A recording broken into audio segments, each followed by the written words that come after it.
Welcome back to my channel.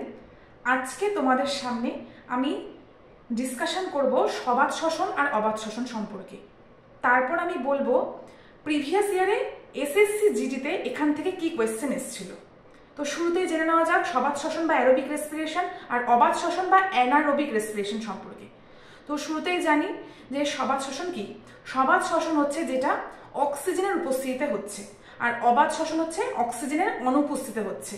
যেহেতু সবাত শ্বসন অক্সিজেনের উপস্থিতিতে হচ্ছে, তো সেখানে জারণটাও বেশি হচ্ছে আর প্রচুর পরিমাণে আমরা এখানে এনার্জি পাচ্ছি। প্রায় 38 মলিকিউলস অফ এটিপি আমরা এখানে পেয়ে যাচ্ছি।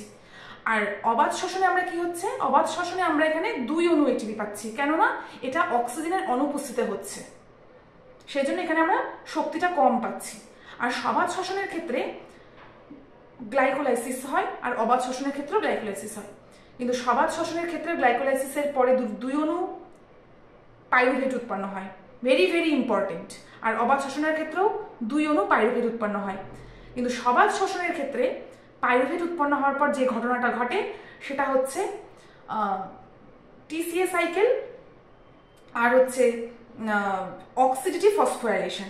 আর হচ্ছে অবাত শ্বসনের ক্ষেত্রে গ্লাইকোলাইসিসের পরে যেটা হচ্ছে সেটা হচ্ছে ল্যাকটিক অ্যাসিড বা ইথানল ফার্মেন্টেশন। Important point.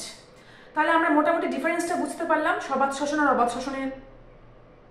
এবার হচ্ছে ডিসকাশন করব প্রিভিয়াস ইয়ারে এখান থেকে এসএসসি জিডিতে কি কোয়েশ্চেন এসেছিল। প্রিভিয়াস ইয়ারে এসএসসি জিডিতে এখান থেকে যে কোয়েশ্চেনটা এসেছিল সেটা হলো সবাত শ্বসন আর অবাত শ্বসনের মধ্যে অবাত শ্বসনের কমন প্রোডাক্টটা কি, মানে সাধারণ উপজাত দ্রব্যটা কি। তো আমি এখনই বললাম সবাত শ্বসন আর অবাত শ্বসন উভয়ের ক্ষেত্রেই পাইরুভেট উৎপন্ন হয়। তাহলে অপশনটা ছিল ল্যাকটিক অ্যাসিড, জল, কার্বন ডাই অক্সাইড, পাইরুভেট ছিল।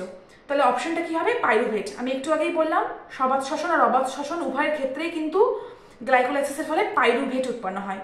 তাহলে আমরা বুঝতে পারলাম সবাত শ্বসন আর অবাত শ্বসনটা। তো এরকম আরও প্রিভিয়াস ইয়ারে এসএসসি জিডি বা ডাব্লিউপিতে আসা ইম্পর্টেন্ট কোয়েশ্চেন্সের ডিসকাশন জানতে চাও, তাহলে চ্যানেলটিকে অবশ্যই সাবস্ক্রাইব করে রেখো।